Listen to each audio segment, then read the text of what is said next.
नमस्ते, नमस्कार जी। आप सभी का स्वागत है इस क्लास में। कल जो है वसंत पंचमी है, इसलिए आपको अग्रिम शुभकामनाएं। आज की क्लास में हम आपके लिए फिर से हाजिर हैं। ये प्रैक्टिस सेट जो है फरवरी और मार्च में होने वाली सभी परीक्षाओं के लिए बहुत महत्वपूर्ण है। आइए देखते हैं प्रश्नों में कौन कौन से टॉपिक हमने चुने हैं। इसके लिए सबसे पहला प्रश्न लेते हैं, व्याकरण के कितने रूप होते हैं। इस प्रश्न में हम देखेंगे कि 2, 3 या 5 ये विकल्प दिए गए हैं। तो इसमें जो है 2 रूप नहीं होते, व्याकरण के 3 रूप होते हैं। कौन कौन से? वर्ण विचार, शब्द विचार। दोनों से मिलकर के शब्द बना है और शब्दों से मिलकर के वाक्य बनता है, तो ये सही आंसर। अगला लेंगे, नेपाली भाषा की लिपि है शारदा, गुरुमुखी या देवनागरी। इन 3 ऑप्शंस में हम देखते हैं शारदा लिपि जो है यह किस भाषा से संबंधित है? यह तो कश्मीरी भाषा से संबंधित है, ठीक है, तो यह तो हमारा होगा नहीं। अगला लेते हैं गुरुमुखी, तो गुरुमुखी भी नहीं होगा क्योंकि ये जो है ये पंजाबी भाषा से संबंधित है, ठीक है। अब बारी आती है अगले ऑप्शन की, देवनागरी, तो ये हमारा करेक्ट आंसर। इसमें और भी भाषाएं आती हैं जिनमें है हिंदी, संस्कृत, मराठी, कोंकणी और लास्ट में है ये नेपाली। इन सभी भाषाओं की एक ही लिपि है, देवनागरी लिपि। अगले प्रश्न पे चलते हैं, अंग्रेजी भाषा की लिपि है अरबी, फारसी या रोमन। तो हम देखते हैं कि अंग्रेजी भाषा जो है इस भाषा से संबंधित कौन सी लिपि है? अरबी लिपि जो है यह अरबी भाषा से संबंधित है, तो ये हमारा आंसर नहीं होगा। फारसी लिपि जो है यह उर्दू भाषा से संबंधित है, तो ये भी नहीं होगा। रोमन, ये हमारा सही आंसर। इसके अलावा कुछ और भाषाएं हैं जो रोमन लिपि से संबंधित है, जैसे कि जर्मन, जो फ्रांस की भाषा है उसको फ्रेंच या फ्रांसीसी आप बोल सकते हैं। तो अगले प्रश्न में हम देखेंगे कि जिन स्वरों के उच्चारण में ह्रस्व स्वरों से तिगुना समय लगता है वे हैं ह्रस्व, दीर्घ या प्लुत। सबसे पहले हम देखते हैं कि वर्णों का विभाजन किया गया है, जिनमें स्वरों का विभाजन हुआ है उच्चारण काल के आधार पे, उसमें आते हैं ह्रस्व, दीर्घ और प्लुत, ये तीनों आते हैं। लेकिन यहाँ पे पूछा जा रहा है कि ह्रस्व स्वरों से तिगुना समय, ठीक है, तो किसमें लगता है? तो ह्रस्व जो है ये तो कंफ्यूज करने के लिए दिया गया है। और इसके अलावा जो है दीर्घ, तो दीर्घ में जो है ह्रस्व स्वरों से दोगुना समय जब लगता है तब होता है दीर्घ स्वर, ठीक है। और हमारा आंसर सही कौन सा होगा? प्लुत, क्योंकि प्लुत स्वर जो होते हैं उनको बोलते समय ह्रस्व स्वरों से तिगुना समय लगता है। जैसे हमने बोला ओम, ऐसे लिखा रहता है, लिखा है 3 की तरह। जो पहले हिंदी गिनती में 3 लिखा जाता था, इसका मतलब यह है कि 3 बार जैसे बोला जा रहा हो ऐसे हम उच्चारण करेंगे, तो ये हमारा हो जाता है प्लुत स्वर। तो ये शब्द हिंदी में नहीं मिलेगा, ये संस्कृत में मिलता है। जो इस तरह का निशान 3 की तरह जो निशान दिया रहता है वो निशान किसका उदाहरण है? प्लुत स्वर। इसमें आगे बढ़ने से पहले सबसे महत्वपूर्ण बात कि क्लास को आप जो है अपने दोस्तों से शेयर कर दें।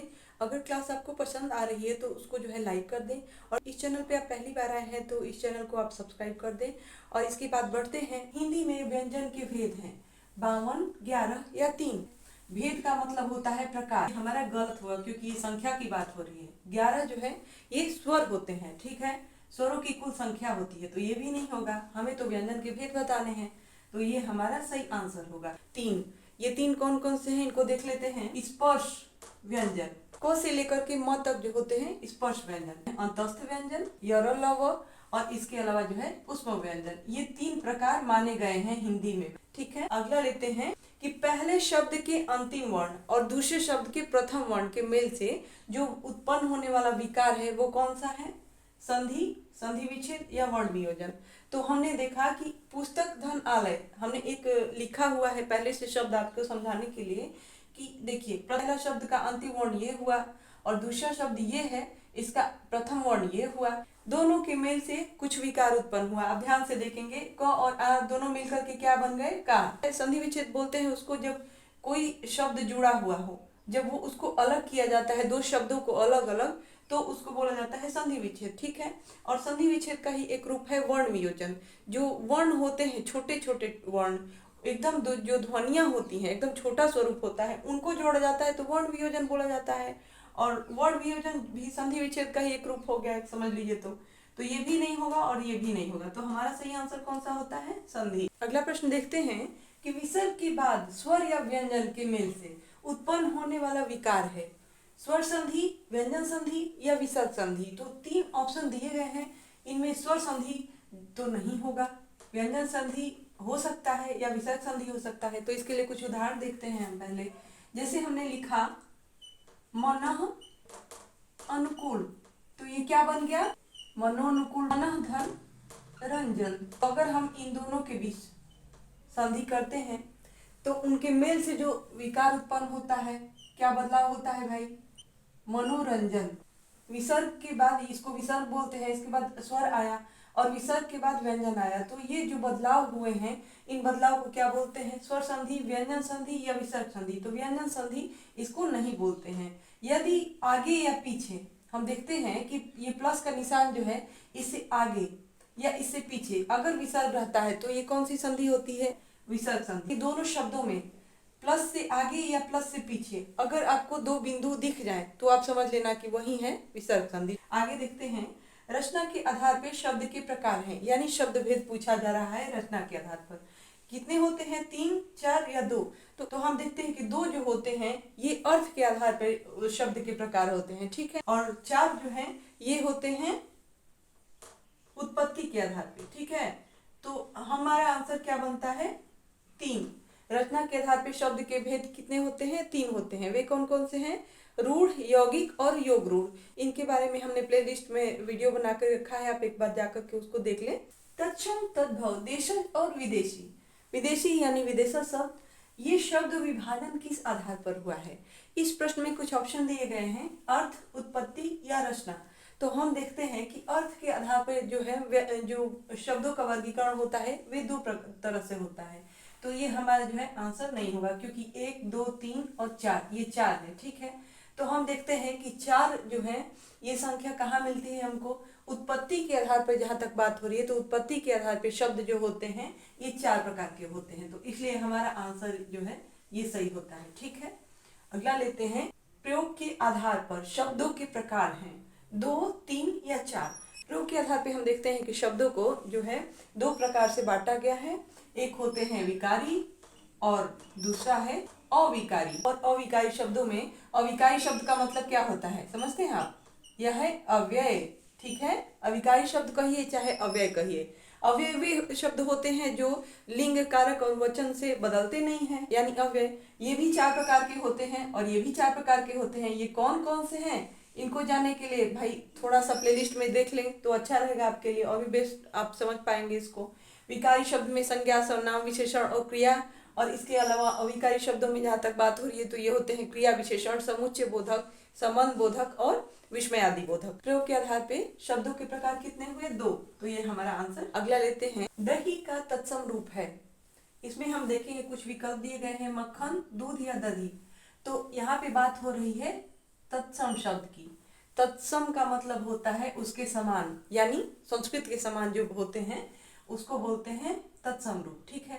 तो मक्खन जो है यह नहीं होगा, दूध है यह भी नहीं होगा, हम तत्सम रूप देख रहे हैं, ठीक है। तो ये हमारा सही आंसर। प्रस्तर के शब्द का तत्सम रूप है।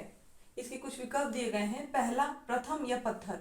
यह जो है किस शब्द का पूछा जा रहा है कि यह किस शब्द का तत्सम रूप है, ठीक है। तो यह इसका मतलब हुआ कि ये हो गया तत्सम, और हमें क्या ढूंढना है? तद्भव ढूंढना है।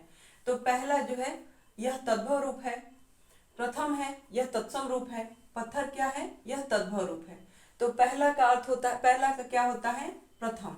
तो हमारा क्या सही आंसर होगा? पत्थर। पत्थर जो है तद्भव रूप है और इसी का तत्सम रूप है प्रस्तर। अगले प्रश्न में देखते हैं, देशी बोलियों से हिंदी में आए हुए शब्द हैं। कुछ विकल्प दिए गए हैं, तत्सम, तद्भव या देशज। तो देशी, देशी यानी देश से आए हुए, जो सामान्य लोकल जो स्थान पे बोली जाती है उसको बोलते हैं देशी बोली।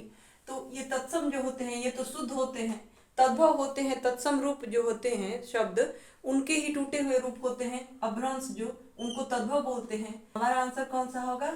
देशज, क्योंकि जो का अर्थ ही होता है जन्म लेने वाला, देश से जन्म लेने वाला, यानी देशी बोलियों से जो हिंदी में आया हुआ शब्द है वो कौन सा है? देशज। अगला प्रश्न देखेंगे कि वह जो जन्म न ले के लिए एक शब्द होगा। कुछ विकल्प दिए गए हैं, अमर, अज या पुनर्जन्म। तो हम देखते हैं कि जो जन्म नहीं लेता है उसके लिए हमको एक शब्द देखना है कि अमर का अर्थ क्या होता है? कि जो मरता नहीं, उसको बोलते हैं अमर। और अज का अर्थ क्या होता है? अज का अर्थ होता है वह जो जन्म न ले। तो यह जो है हमारा सही आंसर। अगला प्रश्न लेते हैं, स्वयं से उत्पन्न पुत्र को कहते हैं। इसके लिए एक शब्द देखना है हमको, गर्भज, अंडज या औरस। तो देखते हैं, गर्भज का अर्थ होता है कि गर्भ से उत्पन्न जो होता है उसको बोलते हैं गर्भज। तो ये हमारा आंसर नहीं होगा। अंडज, इसका अर्थ होता है अंडे से जो उत्पन्न हो उसको बोलते हैं अंडज। जितने भी कान वाले जो जंतु, जीव जंतु होते हैं, उनके जो उनकी संतान जो होती है वो क्या होती है, वो होती है गर्भज। लेकिन ये अंडज जो है यह क्या है, यह अंडे से उत्पन्न है, तो ये भी आंसर नहीं होगा। स्वयं से उत्पन्न पुत्र, इसका अर्थ होगा औरस। अगला लेंगे, गोद लिया हुआ पुत्र है, तो इसके लिए एक शब्द क्या है, हम देखते हैं, औरस, दत्तक या अंडज। तो अंडज का अर्थ होता है अंडे से उत्पन्न, दत्तक का अर्थ होता है गोद लिया हुआ पुत्र। अगला प्रश्न लेते हैं, उपसर्ग के कितने भेद हैं? कुछ विकल्प दिए गए हैं, 4, 2 या 3। तो हम आपको बताएं कि उपसर्ग के जो हैं 4 भेद होते हैं, ये हमारा सही आंसर होता है। कौन कौन से होते हैं आपको बताते हैं। हिंदी के कुछ उपसर्ग होते हैं, आहट, आवट, ये सब जो है हिंदी के उपसर्ग हैं। और इसके अलावा संस्कृत उपसर्ग हैं, उनमें से कुछ हैं जैसे कि हमने अन लिया या उप लिया, तो ये सभी जो हैं ये संस्कृत के उपसर्ग हो गए। इसके अलावा उर्दू के उपसर्ग हैं, जैसे बे, इज्जत, बाकमाल, तो ये सभी जो हैं ऐसे अगर जुड़े रहेंगे तो ये सभी उर्दू के उपसर्ग होंगे। और कुछ उपसर्ग ऐसे होते हैं जो देखने में लगते हैं कि उपसर्ग हैं, लेकिन उपसर्ग के समान क्या होते हैं, ये अव्यय असल में होते हैं ये, ठीक है। जैसे कि हमने लिया अधः, अधः पतन, आपने देखा होगा, तो ये क्या है, ये है अव्यय, ठीक है। इसके अलावा बहिर्गमन, ठीक है, या हम देखते हैं कुछ और भी है जैसे कि पूरा, तो ये सभी क्या है, ये अव्यय हैं। इस तरह के बहुत सारे और भी हैं, इसके बारे में हमने एक आपके लिए स्पेशल क्लास तैयार की है, प्लेलिस्ट में आप उसको जाकर के देख सकते हैं। अगला प्रश्न लेंगे, सामाजिक, ऐतिहासिक और दैनिक, इन शब्दों में किस प्रत्यय का प्रयोग हुआ है? कृत प्रत्यय दिया है, तद्धित प्रत्यय दूसरा है, और तीसरा है उपसर्ग और प्रत्यय दोनों। तो इनमें हमारा कौन सा सही आंसर होगा, इसके लिए देखते हैं। पहला मूल शब्द क्या है, समाज, समाज से क्या जुड़ा है, इक, सामाजिक, ठीक है। और ऐतिहासिक में क्या जुड़ा, इतिहास जो है यह क्या है, यह मूल रूप है। इसके बाद इसमें इक जुड़ा तब ऐतिहासिक बना, ठीक है। और अगला लेते हैं दैनिक, तो दैनिक में कैसे बना, ये दिन में इक जुड़ा तब दैनिक बना, ठीक है। इस तरह से जो है ये मूल शब्द हैं, मूल शब्दों में इक प्रत्यय जुड़ करके बनते हैं। लेकिन हम देखेंगे कि ये शब्द कौन सा है, समाज, इतिहास, तो समाज क्या है, यह संज्ञा शब्द है, इतिहास क्या है, यह भी एक संज्ञा शब्द है। तो हम देखते हैं कि यह क्या है, ये सभी संज्ञा शब्द हैं। तो हमको पता है कि ये सभी जो शब्द हैं अगर संज्ञा शब्द है तो संज्ञा शब्द में जोड़ने वाले जो प्रत्यय होते हैं तद्धित प्रत्यय, जबकि कृत प्रत्यय का मतलब ही है कि उसमें क्रिया से संबंधित होगा, ठीक है। तो इस तरह से हमारा आंसर कौन सा होता है, तद्धित। अगले प्रश्न की तरफ बढ़ते हैं, सजावट, लिखावट, मिलावट, इन शब्दों में प्रत्यय के किस प्रकार का उल्लेख है? वट, आवट या तद्धित, ये सही नहीं होगा। और लिखावट, आवट सही होगा कि तद्धित सही होगा? अब 2 बच्चे हैं, इनमें से हमको चुनना है। तो तद्धित प्रत्यय जो होते हैं, सबसे पहले हम देखते हैं कि सजावट और लिखावट या मिलावट, इन सब में हम देखते हैं कि मूल शब्द क्या है। मूल शब्द है सज, लिख या मिल, तो ये सब क्या है, ये सब क्रियापद हैं। और क्रियापद से तद्धित तो होगा नहीं, क्योंकि ये संज्ञा, सर्वनाम और विशेषण से जो है जुड़ा होता है, ठीक है। तो हमारा सही आंसर कौन है, आवट, ठीक है। और आवट जो है यह कृत प्रत्यय से आता है। आहट किस प्रत्यय से संबंधित है? तो इस प्रश्न में कृत, तद्धित और कृत तद्धित दोनों, ये 3 ऑप्शन दिए गए हैं। तो हम देखते हैं कि आहट जो है यह किस प्रत्यय से संबंधित है। हमने लिया कड़वाहट, चिकनाहट, इसमें मूल पद क्या है, घबराना, घबरा, ठीक है। और इसमें क्या है, खिलखिला, तो ये क्या है, ये क्रियापद है, ठीक है। और इसमें क्या है, कड़वाहट में कड़वा और चिकना, ये क्या है, ये है विशेषण पद, ठीक है। ये दोनों क्या है, विशेषण पद है। तो हमने जो है ये जाना कि विशेषण जो पद है उनमें भी ये आता है, जो है क्रियापद है उनमें भी आता है। इसलिए हमारा आंसर कौन सा सही होगा, ये लास्ट वाला जो है हमारा सही आंसर होगा, ठीक है। क्लास आपको कैसी लगी इसके बारे में हमें कमेंट करके जरूर बताएं। और क्लास से संबंधित या आपको जो है कुछ और प्रश्न पूछने हो तो इसके लिए आप कमेंट बॉक्स में कमेंट करके हमको बता सकते हैं। आज की क्लास में बस इतना ही। आगे की क्लास में हम आते हैं फिर से पूरी तैयारी के साथ। आप भी अपनी तैयारी जारी रखें। धन्यवाद।